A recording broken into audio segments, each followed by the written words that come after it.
Olá, meus pré-universitários. Vamos começar mais uma aula do nosso curso online EBS Matemática. Sejam bem-vindos. Meus pré-universitários, antes de começar nossa aula, eu queria dar um conselho a vocês. Que evitassem estudar todos os capítulos, todos os vídeos de vez. Nós estamos numa maratona e não nos 100 metros rasos. Sua obrigação é, a cada momento, estudar um capítulo, fazer as questões, se não entendeu, olhar a resolução, mandar para a gente alguma dúvida pelo nosso e-mail, ou até pelo WhatsApp ou Facebook, fique à vontade para escolher o meio que você quiser, mas não queira abraçar o mundo de vez. Estude cada capítulo de maneira pormenorizada, estude tudo, analise tudo, porque o vestibular vai cobrar de vocês as citações de rodapé de livro. Não queira resolver todas as questões de vez, de todos os capítulos. Não queira estudar, não queira esgotar suas videoaulas em uma semana. Você não vai aprender. Você vai obter informação e não formação. Sua obrigação é estudar passo a passo para adquirir uma boa base em matemática. E, por favor, larga um pouquinho esse Facebook e esse WhatsApp, tá? Boa sorte nos estudos de vocês. Pois bem, voltando à nossa aula, conjuntos têm uma definição que é um pouco frágil, pois nos livros didáticos dizemos que conjunto é uma reunião de elementos que geralmente possuem uma característica em comum. Mas eu posso quebrar esse argumento pensando em um conjunto que só tem um elemento. Ou até um conjunto que não tem elemento nenhum, como por exemplo o conjunto vazio. Então é uma definição que é um pouco frágil. Mas fiquem tranquilos, o vestibular não vai cobrar isso de vocês. O que ele vai cobrar, na verdade, é como representar um conjunto. E nós temos 3 formas diferentes. A forma explícita, a forma implícita e o diagrama de Venn-Euler. A forma explícita, como o próprio nome diz, já é uma coisa que está à mostra.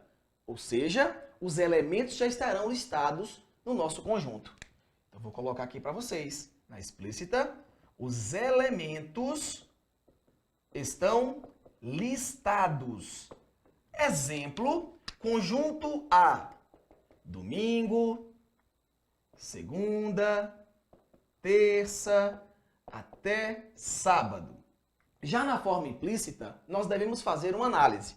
Vou até colocar aqui para vocês. Forma implícita é obrigatória uma análise.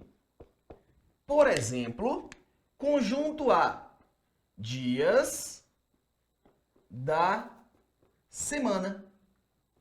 Veja que é uma análise fácil, tá tranquilo. O vestibular não vai cobrar assim de vocês. Mas requer uma análise. A questão me deu uma propriedade ou característica para daí eu retirar os elementos. Vai cair no vestibular algo tipo x pertence a R, tal que menos 3 é menor que x e x é menor ou igual a 8. Aí sim, você vai ter que fazer uma análise um pouco mais apurada. A terceira forma é o diagrama de Venn-Euler. Quando você olha para esse nome, chega a assustar. Mas o diagrama de Venn-Euler são os balãozinhos. Vou até colocar para vocês. Diagrama de Venn-Euler é só lembrar dos balões. O que eu vou fazer então? Farei um balão ou diagrama, colocarei uma letra maiúscula para representar o conjunto e dentro dele coloco os elementos. Geralmente, para cada elemento eu coloco um ponto. Dessa forma, domingo, segunda, terça e assim por diante. Vou te pedir que coloque no seu caderninho EBS, é bom saber. Nós temos 3 conjuntos especiais. O conjunto unitário, que é aquele que possui um único elemento. O conjunto vazio é aquele que não possui elemento. Não há nenhum elemento nesse conjunto. Eu posso representá-lo de 2 maneiras. Posso utilizar as chaves vazias ou então essa bolinha cortada, que na verdade é o φ minúsculo, uma letra grega. Ou então o conjunto universo, também conhecido por universo do discurso, que seriam todos os elementos envolvidos na questão. Operações com conjuntos. A primeira operação é a união ou reunião, que consiste em reunir, logicamente, os elementos de vários conjuntos em um só conjunto. Exemplo, temos o conjunto A com os elementos 0, 1 e 2. O conjunto B, os elementos 2, 3 e 4. O símbolo, pessoal, da união é um U. Então, na matemática, o símbolo que parece um U é a união ou reunião. A união B ou a reunião B seriam todos os elementos de A e B em um só conjunto. 0, 1, 2, 3 e 4. Então, A unido a B é 0, 1, 2, 3 e 4. Nós podemos também fazer o diagrama de Venn-Euler. Um diagrama para o conjunto A, vou colocar os seus elementos 0, 1 e 2. E outro diagrama para o conjunto B, com os elementos 2, 3 e 4. Se ele quer unir, eu vou destacar ou achurar todas as regiões de A e B.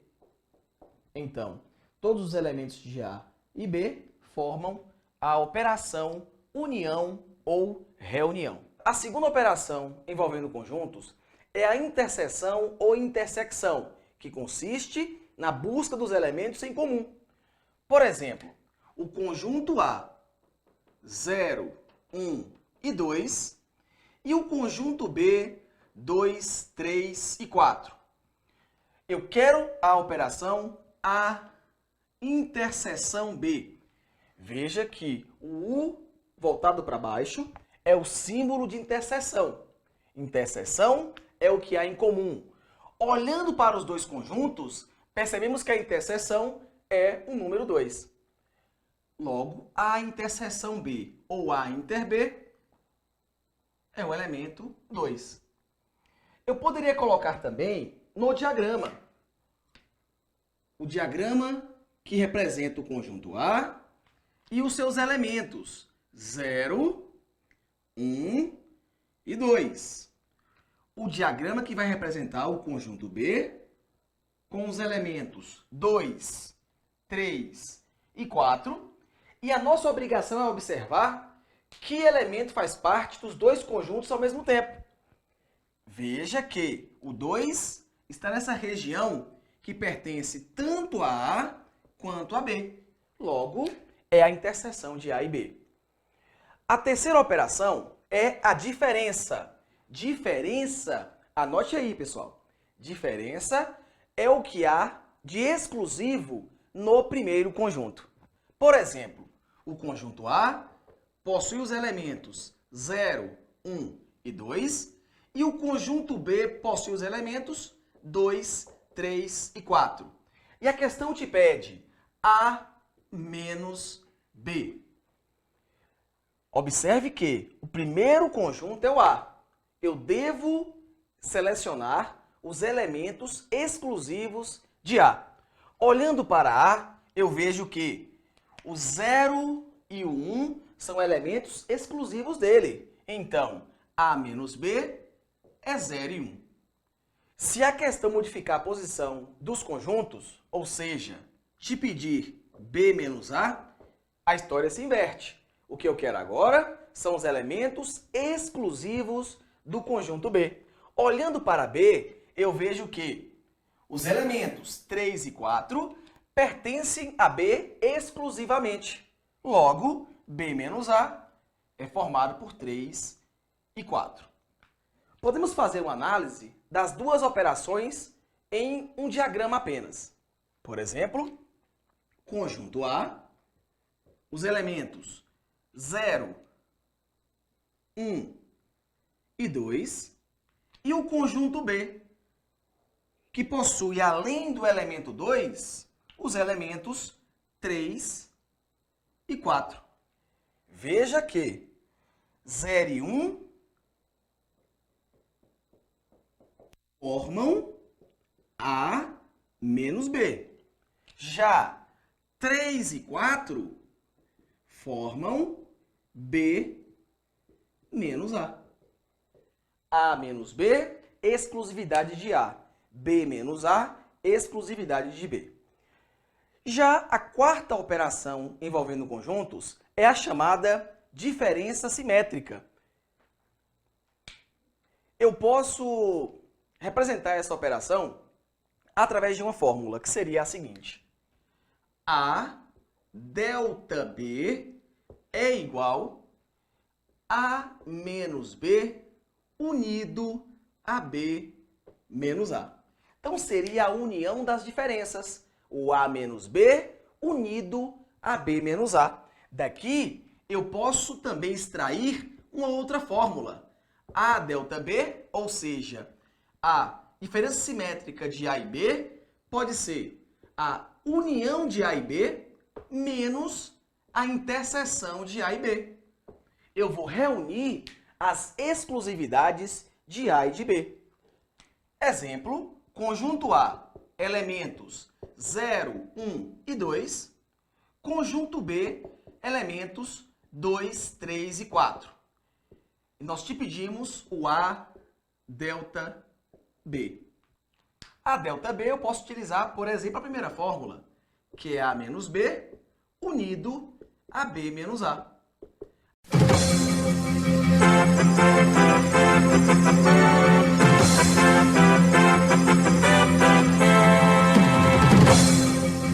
Pois bem, meus caros pré-universitários, interrompemos a aula por um erro técnico, por uma falha em nosso sistema.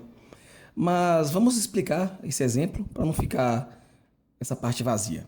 Olha, o conjunto A é 0, 1, 2, o conjunto B é 2, 3 e 4. O A delta B é A unido a B menos A inter B. Ou, se você quiser, A delta B é A menos B unido a B menos A. Olha, se você analisar, os elementos que são só de A são 0 e 1. 0 e 1. Unido, os exclusivos de B são 3 e 4. Então, ao se fazer a união da diferença de A com a de B, eu tenho um conjunto 0, 1, 3, 4.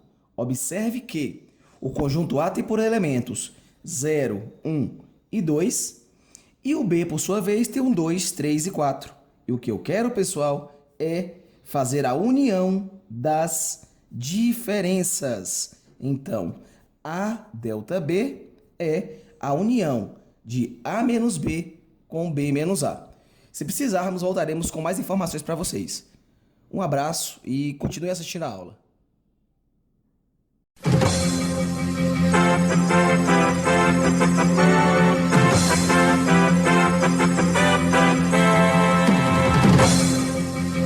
A quinta operação com conjuntos é o complementar.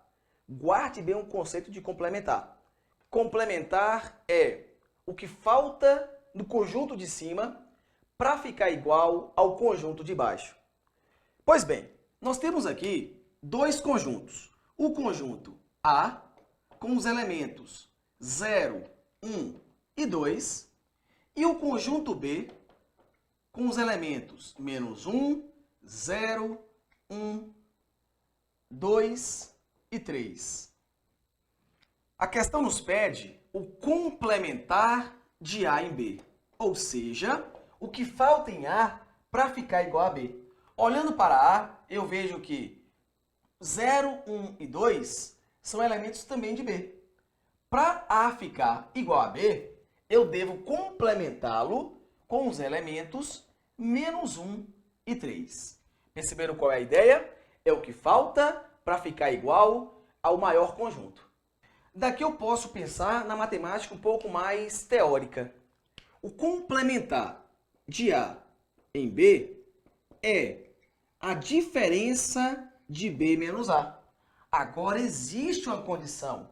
O conjunto A deve estar contido no conjunto B. Cuidado! As operações união, interseção, diferença e também a diferença simétrica não existem nenhuma restrição. Já o complementar existe.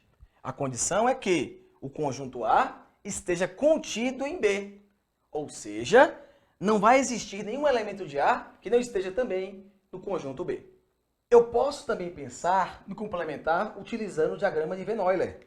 Nós teremos um conjunto A com os elementos 0, 1 e 2 e o conjunto B, que além de ter 0, 1 e 2, possui os elementos menos 1 e 3. O que a questão quer são os valores de B que tornarão o A igual a B. Existem 7 conjuntos numéricos que são cobrados em vestibulares. O primeiro deles é o chamado conjunto dos números naturais. Os naturais têm como símbolo esse N com traço ao lado. Os naturais começam a partir do zero. Então, 0, 1, 2, 3 e assim por diante. Alguns matemáticos em nível superior não admitem o zero como natural. Eles pensam que os naturais servem para a contagem. E eu não começo a contar a partir do zero, eu conto a partir do 1. Mas para o vestibular, o zero é considerado um número natural.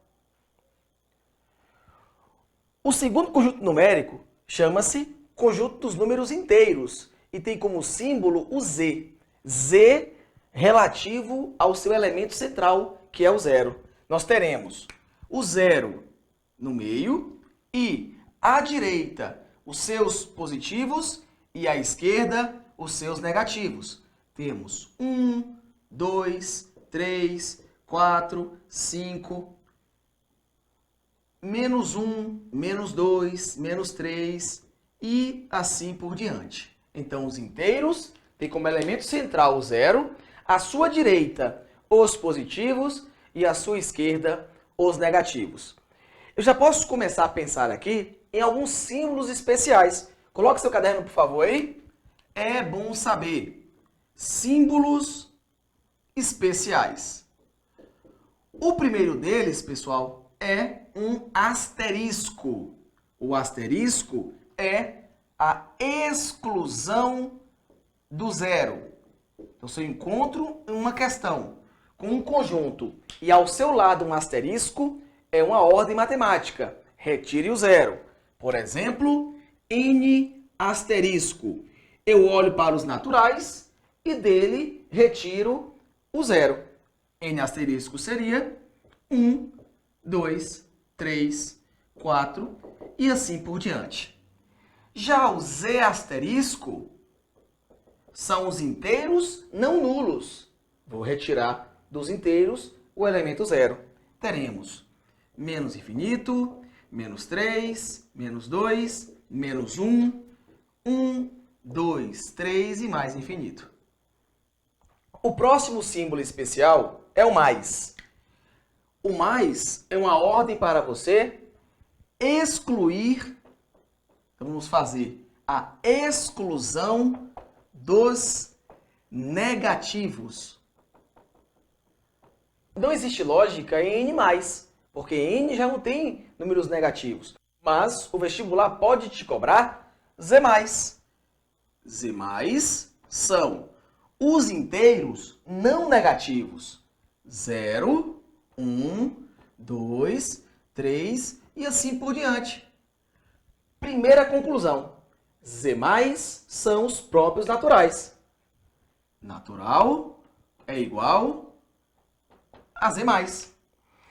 Lembrando, pessoal, eu posso fazer aí uma junção de sinais, de operações matemáticas, de simbologias matemáticas. Por exemplo, eu posso colocar Z mais asterisco. São duas ordens para o mesmo conjunto. Queremos que você pegue os inteiros, retire o zero e retire também a parte negativa, sobrando apenas 1, 2, 3, 4 e assim por diante. Outra conclusão importante: os números naturais asterisco são iguais a z mais asterisco. O próximo símbolo especial é o símbolo menos. Se nós encontrarmos o símbolo menos do lado de um conjunto, a ordem é a seguinte: faça a exclusão dos positivos.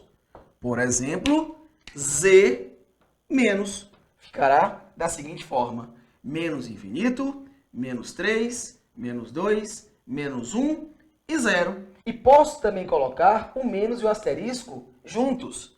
Z menos asterisco. São duas ordens matemáticas. Retire o zero e também retire a parte positiva. Nós teremos, portanto, menos infinito, menos 3, menos 2 e para no menos 1.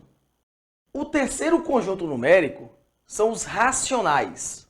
Os racionais são o conjunto das frações. Guarde isso. Racional está ligado à fração. Tudo que pode virar fração é racional.